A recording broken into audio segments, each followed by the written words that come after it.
में अगर उत्सव चाहते हो, जीवन में अगर महोत्सव चाहते हो, तो आप अच्छा, कौन कौन चाहता है राम उसके जीवन में प्रगटे, राम जन्म ले? सब चाहते हैं। लेकिन हमारी कमी, हम कथा पांडाल में जाते हैं, राम जन्म में खूब नाचे, राजा जी खजनवा दईदा, खूब आनंद किए, लेकिन राम कथा में जाके प्रसाद मांगा, मिठाई मांगी, सब कुछ मांगा, पर क्या राम से राम को तुमने मांगा? कभी नहीं मांगा। हमें लगता है कौशल्या के राम हैं, कभी राम से कहो, राम कौशल्या के घर तो आए हो, आप मेरे घर भी आओ, आप मेरे जीवन में भी आओ ना। राम जी का प्राकट्य नवमी के दिन होता है। कब होता है? नवमी तिथि को। राम जी कहते हैं अगर मुझे बुलाना है तो नवमी यानी 9 चीजें अपने अंदर लानी पड़ेंगी आपको। I need your attention my dear, बड़े ध्यान से सुनना। अगर आप चाहते हो कि राम जी का जन्म, राम जी का अवतार आपके हृदय में हो, तो आप इन 9 चीजों पर आज से ध्यान देना शुरू कर देना। पहला, राम जैसी कृतज्ञता।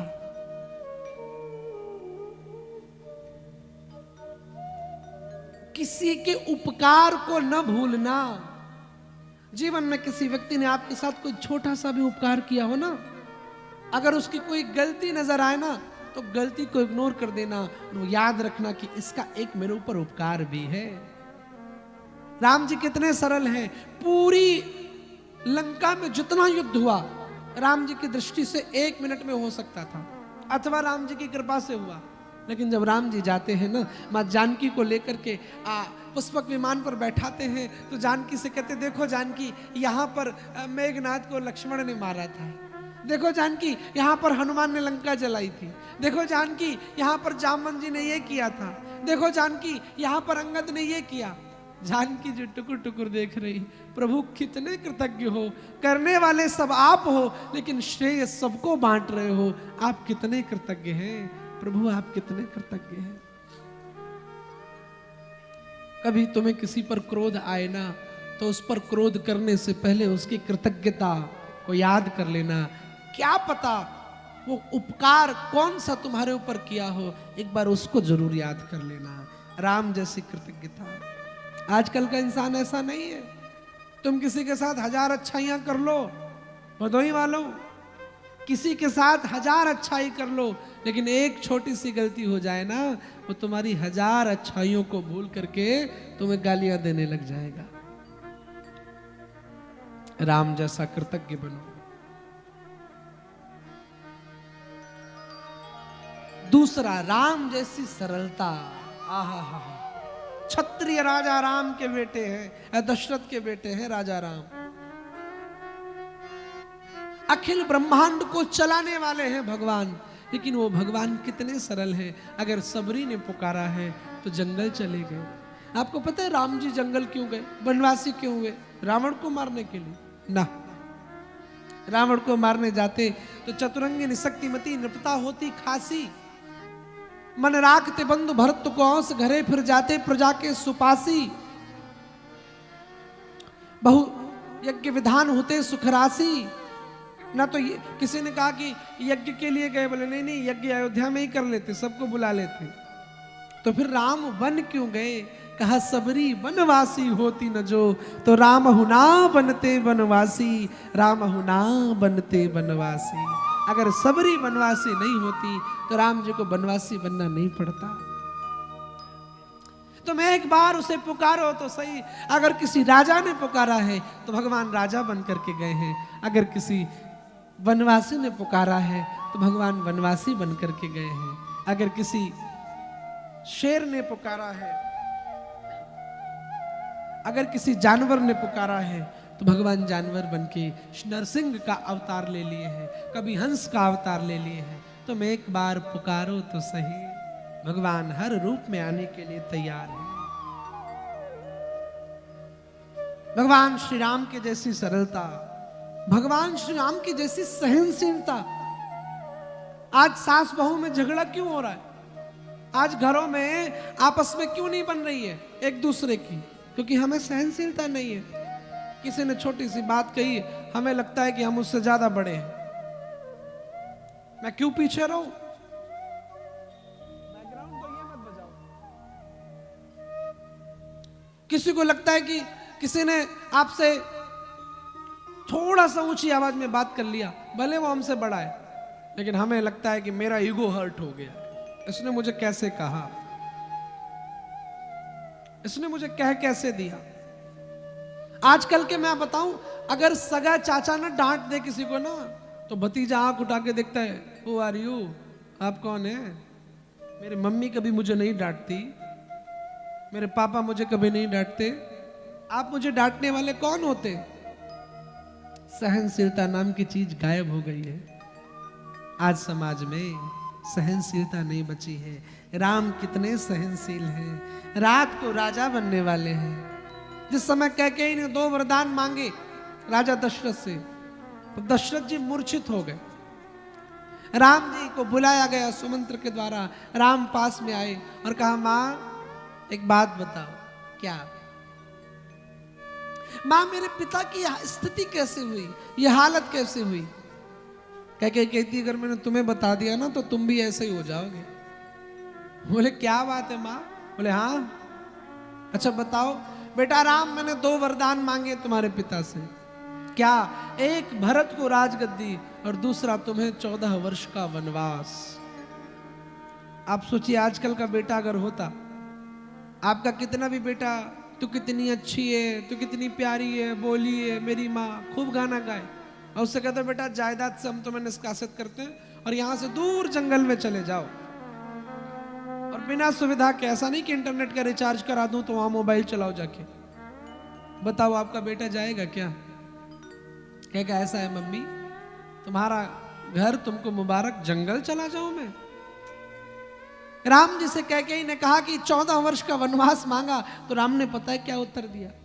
मुस्कुराते हुए राम ने कहा, मां इतनी छोटी बात तुमने पिताजी से क्यों कही, एक बार मुझसे कह करके देखती, 14 वर्ष क्या, मैं पूरा जीवन जंगल में व्यतीत कर देता।